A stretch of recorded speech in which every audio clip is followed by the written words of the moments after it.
헤아림 교회에는 헤아림 산책이라는 모임이 있습니다.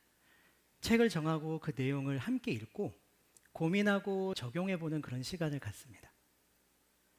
성경 공부처럼 너무 부담스러운 시간이 아니라 마치 산책을 하듯이 함께 책을 읽고 나누는 모임입니다. 헤아림 산책은 평일반도 있고요. 근데 평일반은 지금 방학 중입니다. 또 주일반, 일요일반도 있습니다. 일요일반은 지금 복음 중심 일이라는 책을 읽고 있습니다. 그런데 주일반 산책에서 모임 중에 점점 대화가 줄어드는 거예요. 한 손에는 열심히 이렇게 적고 줄도 쳤는데 한 손은 이마를 짚는 거예요. 책의 내용이 어려워서가 아니었습니다. 복음은 모든 것을 변화시킨다.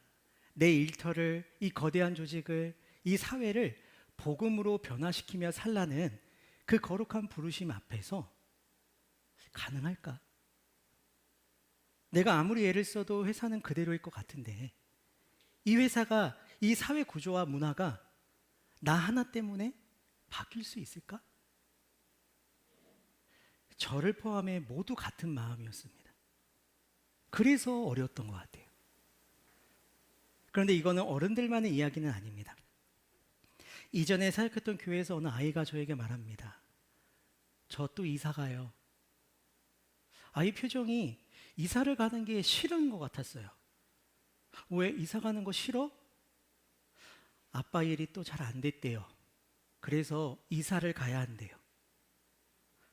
친구들이랑 헤어져야 하고 학교도 전학도 가야 해요. 정말 싫은데. 이사 가는 집은 내 방도 없대요. 이번이 몇 번인지도 몰라요. 그렇게 아쉬워하며 마지막 예배를 드렸던 아이의 모습이 생각이 납니다. 가정의 경제적 문제 앞에서 아무것도 할 수 없는 이 아이, 그냥 따라갈 수밖에 없는 이 아이, 그 모습이 참 안쓰러워 보였습니다. 여러분은 어떠신가요? 여러분은 살아가면서 아무리 애써도 바꿀 수 없는 현실을 마주해 보신 적 있으신가요?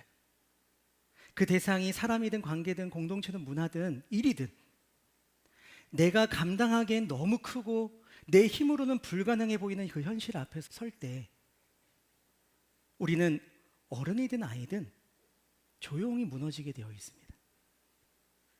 해봐야 안 될 거야. 이건 내가 어떻게 할 수 있는 일이 아니야.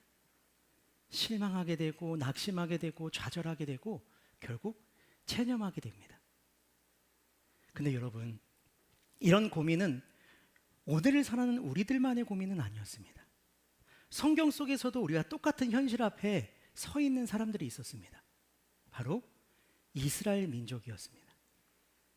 기근을 피해서 이집트로 이사간 야곱과 그의 가족들, 자녀들은 자녀를 많이 낳게 되어서 점점 큰 민족이 되었습니다. 이집트 왕은 이 큰 민족이 나의 적과 한편이 되어서 싸우면 어쩌지? 위기감을 느끼기 시작했습니다. 그래서 이집트 왕은 이스라엘 민족에게 강제 노동을 시켰습니다. 그런데 그래도 인구가 줄지 않는 거예요. 그래서 이집트 왕은 출산을 도와주는 사람, 산파를 2사람 부릅니다. 그리고 이집트 왕은 그들에게 이렇게 명령을 합니다. 너희가 이스라엘 민족 여자들이 아기를 낳는 것을 도와주다가 분만대 위에서 잘 살펴보다가 만약 아이가 딸이면 그 아기는 살려주고 아들이면 죽여버려라. 정말 말도 안 되는 명령이죠. 그런데 강력한 권력을 가진 이집트 왕의 명령이기 때문에 그 누구도 거역할 수가 없습니다. 이스라엘 백성들 중에 단 한 사람도 이 제국의 정책을 바꿀 힘이 없었습니다. 이제 이스라엘 민족의 모든 남자아이들은 태어나면서 죽어야 할 운명을 누구도 거스릴 수 없는 현실 앞에 서 있는 것입니다. 이 불가능해 보이는 현실 앞에서 이스라엘 백성들은 무엇을 할 수 있을까요? 그리고 오늘을 살아가는 우리는 무엇을 할 수 있을까요? 여러분, 이와 같은 상황에서 성경은 뜻밖의 이야기를 기록하고 있습니다. 출애굽기 1장 17절 말씀을 다 같이 한번 읽어볼까요? 하지만 그 산파들은 하나님을 두려워하는 사람들이었습니다. 그래서 그 산파들은 왕이 명령한 대로 하지 않았습니다. 그들은 남자아이들도 다 살려주었습니다. 산파들은 남자아이를 다 살려주었다고 기록하고 있습니다. 물론 산파들이 한 일이 상황을 변화시킬 만큼 대단한 일은 아니었습니다. 이후에도 이집트 왕은 이스라엘 사람들 중에 아들이 태어나면 모조리 다 나일강에 던져 죽이라고 명령했습니다. 상황이 달라진 것은 하나도 없습니다. 그런데 성경은 이렇게 기록을 하고 있습니다. 하나님께서는 산파들에게 은혜를 베풀어 주셨습니다. 이스라엘 백성은 계속해서 수가 늘어났습니다. 그리고 그들은 더 강해졌습니다. 이집트 왕의 명령대로라면 지금 이스라엘 민족의 수가 점점 줄어들어야 되는데 우리가 읽은 성경에서 확인했듯이 계속 수가 늘어났다고 합니다. 그리고 이스라엘은 더 강해졌다고 합니다. 상황이 바뀌고 있는 거예요. 불가능해 보였던 현실이 변하기 시작한 겁니다. 분명한 사실은 산파들의 행동이 이 모든 상황을 뒤집은 게 아닙니다. 하나님을 경외하는 산파들은 눈앞에 불가능한 현실 가운데서 그저 자기에게 맡겨진 자리에서 자신이 할 수 있는 일, 하나님 앞에서 그 말씀대로 옳은 일을 했을 뿐입니다. 그런데 하나님께서 산파에게 은혜를 베풀어 주셨습니다. 하나님은 바로 그 작은 행동을 통해 일하고 계셨던 것입니다. 여러분, 지금 여러분 앞에 불가능해 보이는 일이 있으신가요? 내 힘으로 어떻게 해보려고 해도 달라지지 않는, 그래서 낙심하게 되는 그런 일들이 있으신가요? 내가 뭘 할 수 있겠어? 뭐가 달라지겠어? 포기해버린 일들이 있으신가요? 하나님 앞에서 옳은 일, 그냥 내가 할 수 있는, 하나님의 말씀대로 할 수 있는 작은 순종을 시작해 보시기 바랍니다.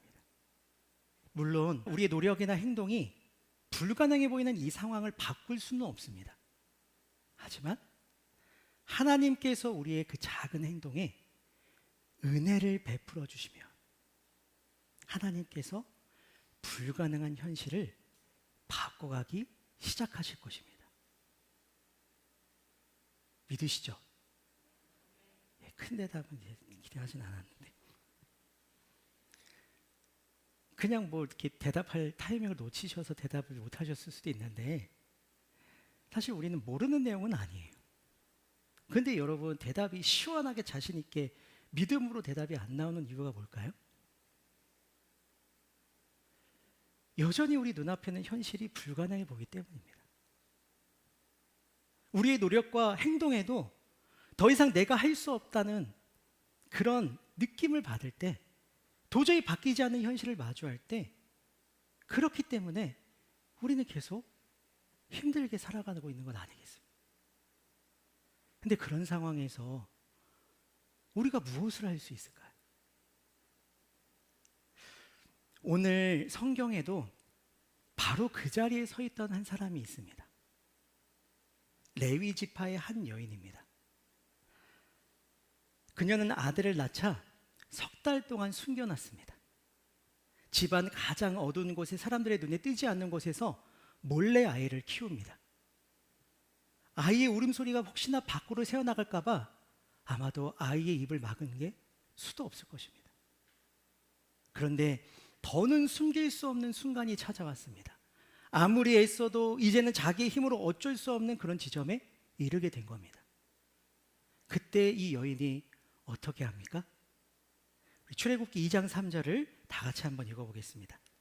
하지만 3달이 지나자 더 이상 아기를 숨길 수 없었습니다. 그래서 여자는 파피루스 상자를 가져다가 역청과 나무진을 칠해서 물에 뜰 수 있게 만들었습니다. 그런 다음에 아기를 그 상자 안에 넣고 상자를 나일 강가의 큰 푼들 사이에 두었습니다. 더 이상 할 수 있는 게 없어.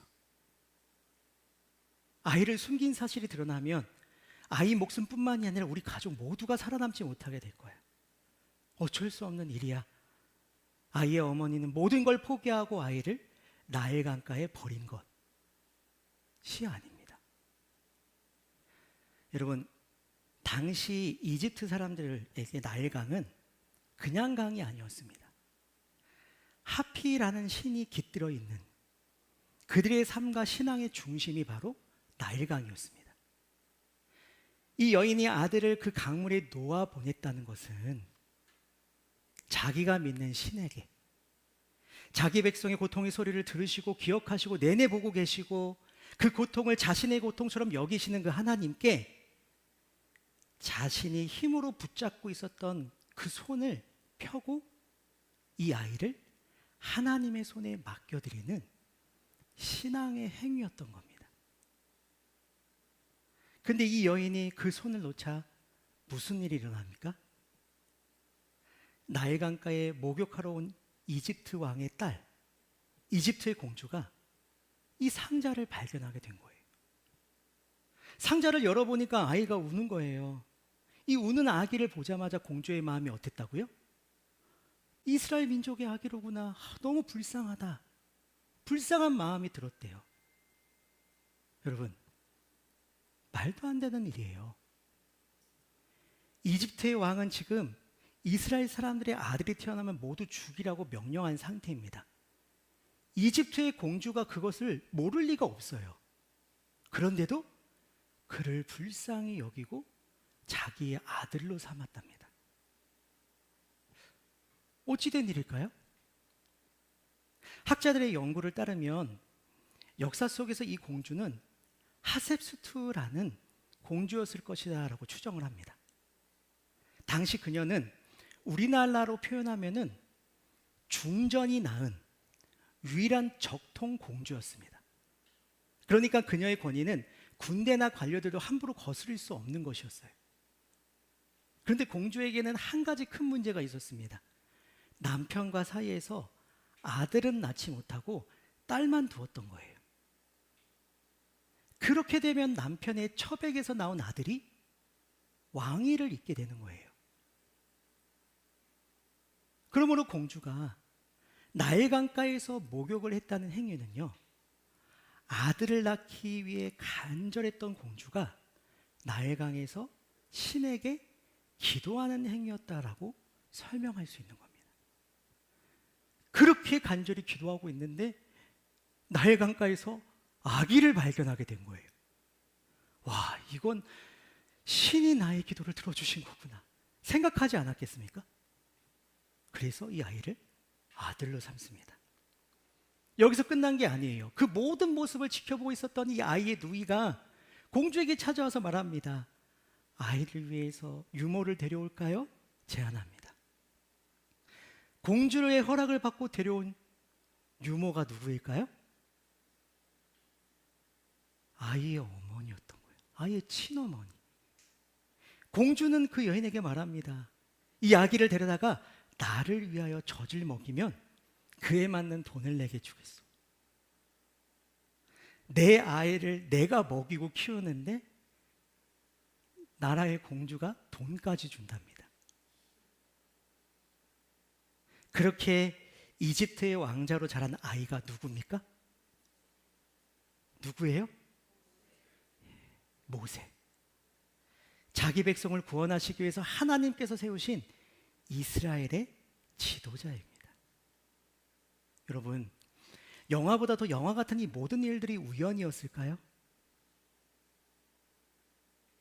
우리가 예상치 못한 가장 놀라운 방법으로 자기 백성을 구원할 길을 미리 준비하시고 인도하신 하나님의 손길입니다.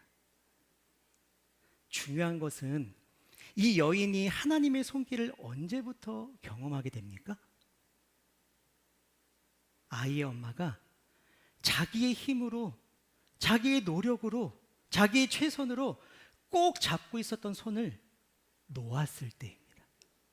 그리고 그것을 하나님의 손에 맡겼을 때입니다. 이것을 우리는 기도라고 합니다. 여러분, 우리는 내 힘으로 도저히 어찌할 수 없는 불가능한 현실을 마주했을 때 보통은 두 가지 모습을 보입니다. 끝까지 내 힘으로 어떻게 해보려다가 절망하고 낙심하거나, 내 힘으로 어떻게 안 된다는 것을 알게 되고 난 뒤에 포기해버립니다. 도저히 불가능해 보이는 현실 앞에서 나는 무엇을 할 수 있을까요? 기도입니다. 우리가 유일하게 할 수 있는 것, 기도인 것입니다. 여러분, 기도는 우리의 힘을 빼는 시간이며 하나님의 힘을 누리는 시간입니다. 아무것도 할 수 없다면, 포기하고 싶은 마음이 든다면 우리가 할 수 있는 거 해보세요. 기도하는 겁니다. 우리의 기도를 들으시고 기억하시고 우리의 삶을 내내 보고 계시고 우리의 고통을 자신의 고통처럼 여기시는 그 하나님께서 우연도 이런 우연이 없을 만큼 예상치 못한 놀라운 일을 미리 준비하시고 그분의 손길로 인도하실 줄 믿습니다. 정말 믿으셨으면 좋겠습니다. 그래도 저는 좀 아직까지는 잘 못 믿겠는데요. 여러분, 우리는 이미 믿을 수밖에 없는 확실한 증거를 알고 있습니다. 무엇입니까? 예수 그리스도십니다. 여러분, 우리에게는 세상의 그 어떤 권력도 돈도 능력도 힘도 해결할 수 없는 것이 있었습니다. 죄의 문제입니다. 아무리 성공하고 아무리 강해지고 아무리 좋은 사람이 되려고 애써도 우리는 우리 자신을 구원할 수가 없습니다. 그것이 우리의 진짜 현실입니다. 그런데 우리 힘으로는 도저히 할 수 없었던 그 일을 예수님께서 하셨습니다. 누구도 예상 못한 놀라운 방법으로, 누구도 흉내낼 수 없는 위대한 사랑으로 우리의 죄값을 대신 치르시고 십자가에서 죽으셨습니다. 그리고 3일 만에 다시 살아나셨습니다. 그로 인해서 우리는 모든 죄로부터 자유함을 얻게 되었습니다. 우리는 하나님의 자녀로 영원한 삶을 선물로 받게 된 것입니다. 그리고 하나님께서는 우리에게 다시 이렇게 약속해 주십니다. 로마서 8장 32절 함께 읽도록 하겠습니다. 자기 아들까지도 아끼지 않고 우리 모두를 위해 내어주신 분께서 그 아들과 함께 우리에게 모든 것을 은혜로 주지 않으시겠습니까? 아멘. 우리를 위해 죽으시고 다시 살아나셔서 지금 하나님 우편에서 온 세상 만물을 다스리시는 그 예수님께서 여러분을 위해서 못하실 일이 무엇이 있겠습니까? 여러분, 지금 여러분 앞에 불가능해 보이는 일이 있으신가요?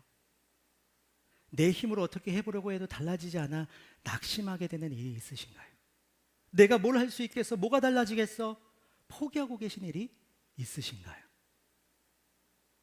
그것이 공부인가요? 그것이 취업인가요? 그것이 경제적인 문제인가요? 결혼인가요? 아니면 모태솔로 탈출인가요? 깨어질 대로 깨어진 관계인가요? 부조리한 회사, 조직인가요? 이 사회인가요? 아니면 전도인가요? 헤아림교회 부흥인가요? 그 모든 상황을 바꿀 수 없는 것 같아 할지라도 하나님 앞에서 내가 할 수 있는 그 하나님 말씀 안에서 하나님 보시기에 옳은 일, 그 작은 일을 한번 시작해 보시기 바랍니다. 그 작은 일에 은혜 주신 하나님께서 더 큰 일을 하실 줄 믿습니다. 그리고 우리의 힘으로 할 수 없는 일들을 작은 상자에 담아 강물로 흘려보내듯이 하나님께 기도해 보시기 바랍니다. 불가능을 뛰어넘으시는 하나님께서 바로 그 자리에서 일하기 시작하십니다. 하나님의 그 손길, 하나님의 힘, 그 모든 것을 은혜 가운데 누릴 수 있는 저와 여러분이 되시기를 주님의 이름으로 축복합니다.